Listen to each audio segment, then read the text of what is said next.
Okay. Welcome everybody to our latest presentation for let's see here for a random walk down Mill Street.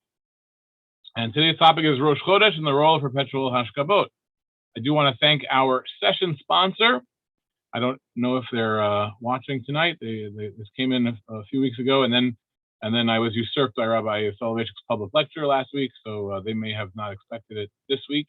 But Ilana Eisenstein, Zachary Gordon, and their young son Mendel Gordon are the sponsors for this session in memory of Bell and Samuel M. Cohen and Minna Eisenstein. So thank you very, very much.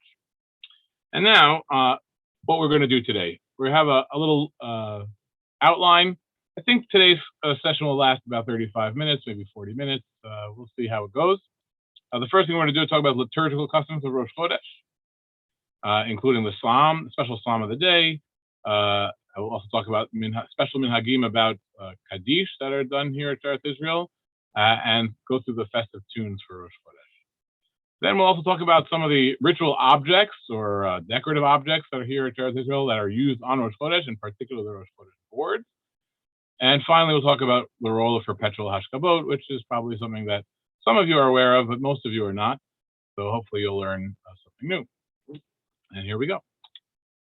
Starting with the special psalm of the day. Now, this is a really beautiful psalm that I could probably spend an entire session on, but I'm not, because I have a lot to do. But this is a really great psalm about the majesty of creation and God and the natural world. And we sing this psalm every Rosh Hodesh because the moon renews, and also it mentions some of the heavenly spheres in this psalm, and so including the moon. So this becomes the Rosh Hodesh psalm of the day. And it has it follows the kind of regular Spanish Portuguese psalmody mode, but it has its own little unique difference in that the first half of every phrase goes up, unlike what most of the psalmody does. And I'm going to sing it in its entirety for you, and take note of there are a few places where the melody is elaborated. We'll talk about that at the end. This is what it sounds like. This is done at the evening of Rosh Hodesh, so we did it last evening, and we did it on Monday evening, because we had 2 days of Rosh Hodesh. So to begin the evening service, this is the opening psalm of Rosh Hodesh. Baruchi nafshi et Adonai, Adonai Elohai gadalta me'od, hod v'hadar labashta, note or kasalma, note shamayim kayiringa, amkare b'mayim galiotav, hastam ngavim rechubo, amhalech nal kanfei ruach, nosem malachav ruchot, misharetav eshlohet, yasad eretz nal mechoneha, baltimot nolam vanget, tohom kalebush kisito, nal harim yangamdu mayim, min gangaratecha yenusun, min korangamcha yechafezun, yanglu harim yeredu bekangot, el mekom ze yasata lahem, gebul sam tabal yangaborun,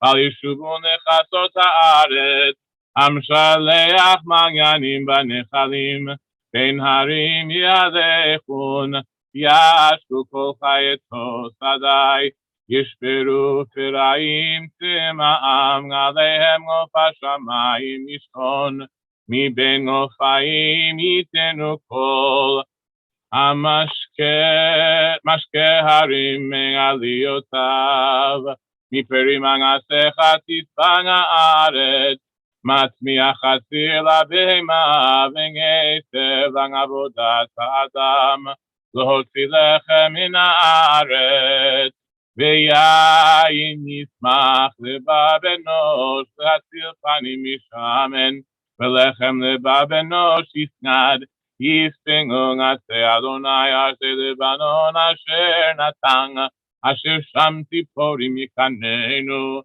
חסידה בראשים ביתה, הרים הגבוהים ליגלים, פלגים מחתלה שפנים, נשא ירח ומונדים, שמש ידם מבואו, תשת חושך בלילה, לא תרמוס כל חי תויגר, הכפירים שואגים לטרף, ובקש מאל נוכלם, תזרח השמש יאספון, ואל מנגנותם ירבצון, כסי אדם לפגו לו, ולנג עבודתו עדי ערב, מרבו מנעשיך אדוני, כולם בחוכמה עשית, מלא הארץ קנייניך, זה הים גדול ורחב ידיים, שם רמס ואין מספר, חיות קטנות גדולות, שם אוניות יהלכון, לוויתן זה יצרת לשחק בו, כולם אליך יסברון,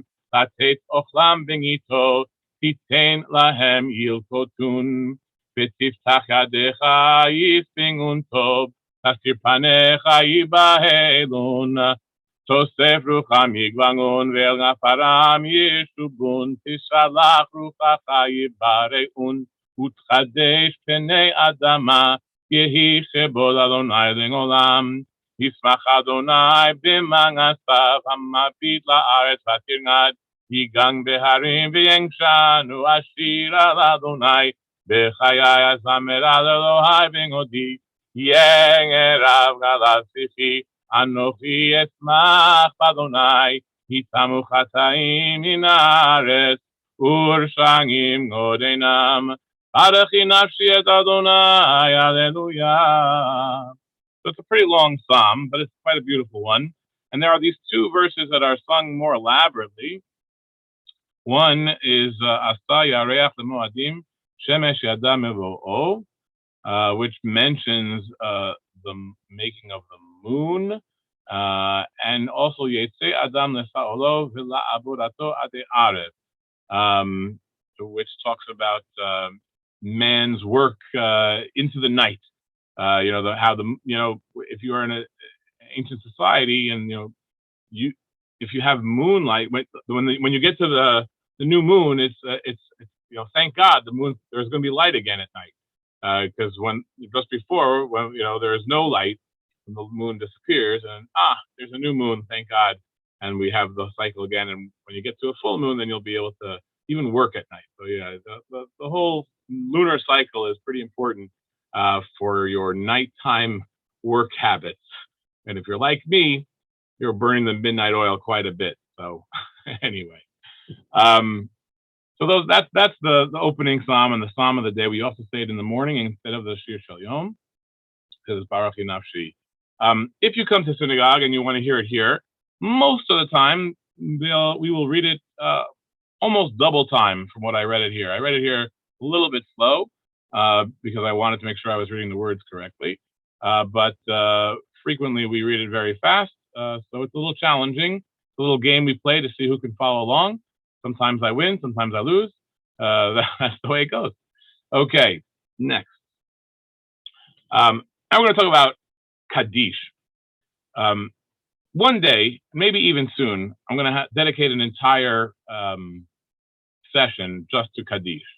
But I wanted to just mention here that on Rosh Hodesh, here at Sheretz Israel and in the Spanish Portuguese in general, although I think our colleagues in Amsterdam, or maybe certainly in London, have moved away from this custom, but we do not have mourners Kadish on Rosh Hodesh. Rosh Hodesh is considered a holiday in which outward signs of mourning are diminished, and most notably Kadish. So mourners who are in synagogue who are expecting to say Kadish, if they don't know this custom, are often surprised. And what we do to accommodate them, it's even written in the instructions of our Siddur, but I think it was added at a later time, is after the conclusion of services, after Aleinu is over, we'll add some verses and add a Kadish as an accommodation to those who want to say Kadish, even though by right in our custom here at Sheretz Israel, we don't have mourners Kadish on Rosh Hodesh. And you see it here in the instructions. Here's the instructions for our beat. It says, V'lo ha'avel ela hashliach tzibor omer Kadish yehi shalom araba. At the end of our beat, there is a Kadish that's normally said by the mourner, but not on Rosh Hodesh. Same thing in the morning. We'll look at the bottom here. It says, V'ha'abelim einam omrim Kadish ad acharei aleinu shabeach. The mourners do not say Kadish until after Aleinu. And I'm pretty sure that that was not the original custom. The original custom was there was no Kadish. And then there were so many people who demanded it or wanted it. They said, okay, we'll add it after the prayer services are over. Aleinu is the concluding prayer, so we can add it there when it's not part of the prayers themselves. So just be aware, if you are saying Kadish and you are makpid to always say Kadish in every possible way, in every single Kadish where it could appear, don't come to Sheretz Israel on Rosh Hodesh unless you're willing to give up a few of those and wait till the end of Aleinu to say one. Okay. One day I'll talk more about Kadish in general and why this custom exists. On to melodies. Here we go. There's basically one main theme that is repeated throughout Rosh Hodesh, and then there's one or two other melodies that also appear. Rosh Hodesh is not a holiday in terms of, there's not you can work on Rosh Hodesh mostly. There are some work restrictions for some people and some customs, but generally speaking, it's not a day where you cease working.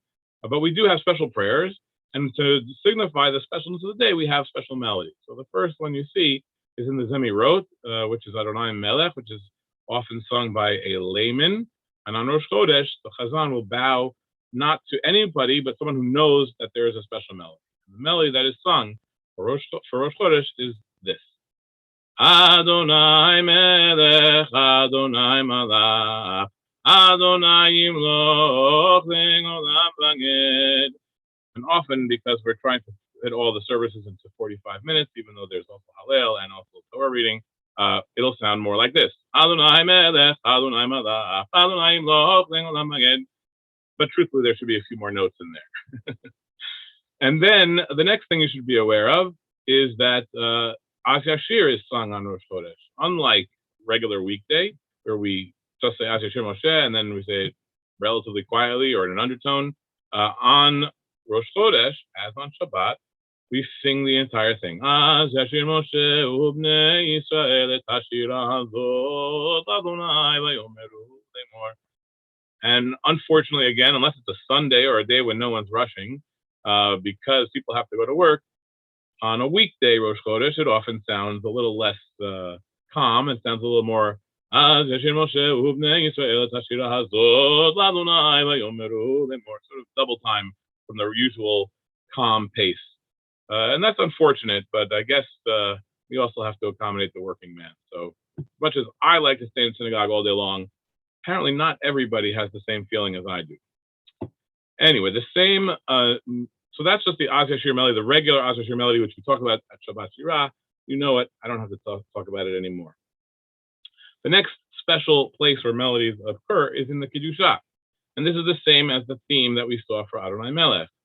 Na'akdishach v'na'ngaritzach v'nongam tiyachot sarfei kodesh am shadashim lecha kedusha v'chein katuv al yad nebiecha v'kara el ze v'amar pam padam padam padam pam pam pam pam pam pam pam pam pam padam padam. We're going to hear it again before this is over. And that is the theme for Rosh Hodesh. If you have to ask me what's the melody for Rosh Hodesh, that's it. Da da da da da da dum bum bum ba dum bum bum bum bum ba dum bum bum. But there is another melody that's used on Rosh Hodesh, and that comes in the Hallel. Now, sometimes the Chazan will do that same melody throughout the Hallel, including for the Hallelu and the Hodu and the Odecha. More frequently, we will alternate two melodies. And so the Hallelu and the Hodu will get a melody that is also known from Shabbat for the Hodu on Shabbat. And it sounds like this. Hallelu et Adonai kol goyim shabechu kol ha'umim ki gabar aleinu chato ve'emet Adonai le'olam hallelujah. And then alternating with the Chazan and the Kahal. Hodu l'Adonai ki tov, ki le'olam chaso. Hodu l'Adonai ki tov, ki le'olam chaso. Now that's a melody that comes from Shabbat morning. For the Hodu, the longer psalm that has the refrain Hodu l'Adonai ki tov, ki le'olam chaso, that's sung on Shabbat morning. And that melody gets used here on Rosh Hodesh in the Hallel. And then you go to when you keep going in the Hallel and you get to the Odecha, we return to the theme melody. Odecha ki anitani vatehi li lifuna. And we use that same melody again for the Ana. It goes right in. Ana Adonai Ana. And again, if time is lacking, if people are rushing to get to work, it might sound a little bit clipped. It might sound a little bit more like again, kind of unfortunate, but that's probably more like what you would hear if you came on a Tuesday or a Wednesday midweek and we tried to get the services done before 8 a.m. so people can get to work. And then, of course, the Hallel ends with Baruch Haba in the usual Baruch Haba melody, which is one of the most famous melodies of Spanish Portuguese. Baruch haba b'shem Adonai, berachnuchem mibeit Adonai, el Adonai vaya'er lanu, yitzrucha v'gabotim al karnot hamizbeach, Eliata v'odeka, Eloi aromemeka, hodu l'Adonai ki tov, ki le'olam chaso, hodu l'Adonai ki tov, ki le'olam chaso. So much for the melodies of Rosh Hodesh. That is a good overview of the melodies we use on Rosh Hodesh. But if you have to remember one, it's this one. Da da da da da da dum bum bum ba dum bum bum bum bum bum ba dum bum bum. There's your Rosh Hodesh melody. And now we'll continue. By the way, if anyone does have any questions, you can put them in the chat. Let's see here. Okay.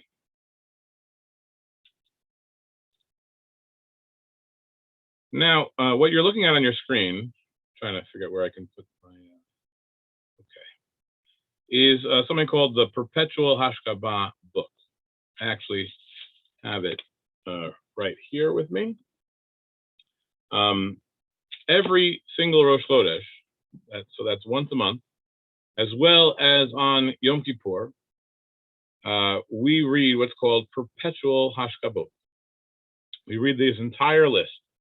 These are people who have been honored by the congregation or whose families have paid to have a memorial prayer said for these people in perpetuity, forever, on these days, Rosh Hodesh, Yom Kippur, and on their anniversary, each person's individual anniversary. The list over time has grown larger and larger and larger from the 1700s. The earliest name is from 1718. And so now there are about 570 men's names and 418 women's names. That's a lot of names. It takes me about 40 minutes to read the whole list, 45 minutes, and that's going pretty fast. And there are little games you can play. I like to read all the titles. Hayashish, if you look on the top right, you'll see Hayashish Nebat HaGevir Mordechai Burgos, Hayashish Nebat HaGevir Eliyahu Valdevera. One of my predecessors here, Solomon Vastias, told me that he was instructed to read just the name, Mordechai Burgos, Eliyahu Valdevera. But if you don't have it written out that way, you have to spend time with your eye getting just to the name. So I find that it doesn't help me all that much to try to interpret how to read just the name without the titles. So anyway, different methods of how to get through this very long list in a reasonable amount of time. By the way, most of you, if you haven't heard on Rosh Hodesh, because to do so, you have to come before services, 45 minutes before services start to hear. We start at 7:05, by the way. So yeah, so you got to come at 6:30, 6:15 if you want to hear all these names before the beginning of Rosh Hodesh services. But you will probably have heard at least some of this list on Yom Kippur. On Yom Kippur, we read the whole list as well. But there's no one 45-minute chunk of time on Yom Kippur that we can read it. So we break it up into pieces. After we return the Sefer at Shachrit, we'll read a few names. After we return the Sefer at Mincha, we'll read a few names. And then before the Ne'ilah, we try to make it so that the last few pages of the men and the last few pages of the women are read right before Ne'ilah, when the most people are there, and also the names are the newest, so that you might hear some of your relatives if they're on this list on Yom Kippur. That's how we read it. Now, I read this list today. By right, I should have read it yesterday, but I read it today. And as I was saying, to use an Ashkenazi term, I daven it down. It's tedious to read 500 men's names and 400 women's names, and it's just a litany of names. And I often feel a little sad that I don't take the time to know about these people. And so today, I thought I would take two of the names here in the list, whose anniversaries occur in Adar Aleph, in the first Adar, which we have just celebrated Rosh Hodesh for. We are now in the first Adar. And so we'll learn a little bit about, just representative of the long list, two of the names that are here. And the first one I want to tell you about is Hayashish HaNechbad HaGevir Yehoshuang Bar Yehoshuang, otherwise known as Joshua Isaacs. Here's how his name appears in the Perpetual Hashcabot book, both in the Hebrew and the English. By the way, let me go back one. You see this beautiful writing, both in the Hebrew and the English. It's really very nice script. The Hebrew was done by a scribe, Rabbi Rod. So we have these books. They go back to 1718. Every 50 years or so, we need to replace the book because it gets worn out. So the current book dates, I think, from the early 1980s. It's a beautifully bound, expensive kind of journal with a very nice paper. And Rabbi Rod had a sofer do most of the names. The last couple of pages, as we add names, have been done by Rabbi Rod himself, who also has studied Safrut. But you see this beautiful Sephardic scribal technique here. The English side has been done by none other than our very own Ina Beisfeld, who has a beautiful hand, and that was who did the English names. So I get to see her work every month. It's really quite remarkable. Okay, that's just a little extra there. Joshua Isaacs. Joshua Isaacs. Let's see where I can put this thing so I can see. Joshua Isaacs, he passed away February 17th, 1810, which happened to be the 13th of Adar Rishon. So this month we will be observing his anniversary. Joshua Isaacs was president of Congregation Sheretz Israel in the year 1799. You can see a portrait of him every time you come into the synagogue, as his portrait is hanging in the hallway just to the left of the entrance. And you come in, you'll see Joshua Isaac. Here you have a picture of him on the screen. He also was a veteran of the American Revolution. He fled New York and went to Philadelphia. Actually, he went to Lancaster, Pennsylvania during the Revolution. And he enlisted as a volunteer more than once. And he served during the Revolution. Came back to New York after the Revolution. He made a fortune. He lost a fortune.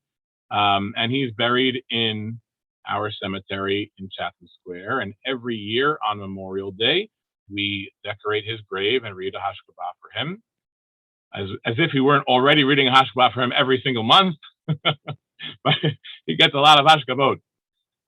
Interestingly, just another aside, you see this building on the left. This is 77 Bedford Street.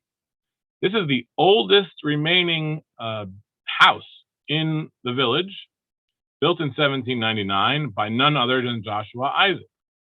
In 1800, Joshua Isaacs went into bankruptcy and almost lost this house, but it was bought out of bankruptcy by his son-in-law, who was Harmon Hendricks. Bought his house in 1800, and it still exists. And it was almost razed in the 1970s, but then it was purchased by another wealthy philanthropist who then restored it It is the last remaining wood house. It has had some brick additions, but it is still essentially a wooden house from 1799 in the village on 77 Bedford Street. This is the man who owned it, and I just read a memorial prayer for him this morning. So there you go, Joshua Isaac. Next, Rosalie Solomon Phillips. Her name is Hazikena Rosalie. Her Hebrew name is Rosalie, which I think is always interesting. Hazikena Rosalie Eshet Naphtali Bar Yitzchak. If you're looking at the screen, you can already see that she, in addition to being Rosalie Solomon Phillips, was also Mrs. N.T. Phillips. For those of you who know the Sheretz Israel history, that her husband was Captain Phillips. Captain Phillips was the president of the congregation for many years, and they were a power couple here in the synagogue. You can see a picture of her here on the left, but I found her obituary in the New York Times, and it's so remarkable that I just want to read the entire thing to you. I think she deserves it. So here we go. Mrs. N.T. Phillips, figure in city, 79. She passed away in 1946. The Tammany co-leader for 21 years is dead. Was a force in Jewish affairs. And you'll see that's almost an understatement. Mrs. Rosalie S. Phillips, who served as Tammany co-leader of the 7th Assembly District from 1918 to 1939, died Tuesday in her home at 23 West 73rd Street. I think we could probably walk by there after Shabbat one day if anyone wants to go with me. She was the wife of Captain N. Taylor Phillips, attorney, who is also a leader in Democratic politics. Besides taking an active role in county, state, and national Democratic politics, Mrs. Phillips was a leader in patriotic and civic organizations and helped to found and direct a number of important Jewish philanthropic societies. In 1918, the year in which the vote was given to women in this state, Mrs. Phillips became the first co-leader of the 7th District, serving with the late James Hagan. She also was a member of the Democratic County Committee for the 5th Assembly District. From 1928 to 1943, Mrs. Phillips was vice chairman of the Women's Division of the New York State Democratic Committee. In 1920, she was named a delegate to the state convention of her party and thereafter attended every convention in New York in an official capacity. She was a delegate to 6 national conventions in 1920, 1924, 1928, 1932, and 1936. You get the point. She was a political figure in the Tammany regime for the Democratic Party of New York City. Born in Washington, D.C., Mrs. Phillips was the daughter of Adolphus Solomon. Adolphus Solomon, we could have a whole nother talk about him. He was a very famous political leader in Washington, D.C. He was also, as it says here, a founder of the Montefiore Hospital and Mount Sinai Hospital in New York and Providence Hospital in Washington. Mrs. Phillips was a descendant of Haim Solomon, who helped finance the American War for Independence. She was a life member of the Knickerbocker chapter of the Daughters of the American Revolution, also of the American Flag Association, honorary president of the Washington Headquarters Association, and historian and charter member of the National Society of Patriotic Women of America. Now, before I continue, when it says that she was a historian, she really was a historian in her own right, and she published articles, one of which happens to be, I took the title on the bottom left here, A Burial Place for the Jewish Nation Forever, which was published in the American Jewish Historical Society in 1909. And in it, she went through all of the available epitaphs in the Chatham Square Cemetery and recorded them along with their Hebrew epitaphs on the grave markers that were readable. With the help of Dr. Poole, she did the Hebrew, and she did the research into the whole thing. And based on her article from 1909, that is really what Dr. Poole used and based his portraits etched in stone off of. So she was no slouch historically either. She wasn't just a figurehead or a philanthropist. She actually was a little bit of an academic as well. And now, Mrs. Phillips was the charter member and first chairman of Hadassah. That's a one-line throwaway, but that's huge. She was, along with Henrietta Salt, the founder of Hadassah, the Women's Zionist Organization of America. In fact, I read in Dr. Poole's book that the very first meeting of Hadassah was held in her home. So yeah, that's pretty, if all it said was she was the founder of Hadassah, that'd be enough. Former president of the Columbia Religious and Industrial School for Jewish Girls. I don't know what that is. I have to take some research. Honorary vice president of the women's branch of the Union of Orthodox Jewish Congregations of America, the OU. Former vice president of the New York section of the National Council of Jewish Women. Honorary president of Young Judea. Former member of the board of directors of the YWHA, and active in the affairs of Spanish and Portuguese Synagogue in New York. So here's one more name that I just read every month, and now we all know a little bit more about Rosalie Solomon Phillips. And I see we have a relative of hers, or descendant of hers, or at least collaterally here today. So thank you very much, Linda. That is my presentation for you. I'm going to stop sharing my screen. I'm going to allow everyone to invite everyone to speak.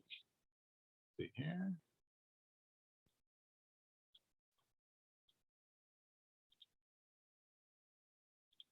And I'm going to stop recording.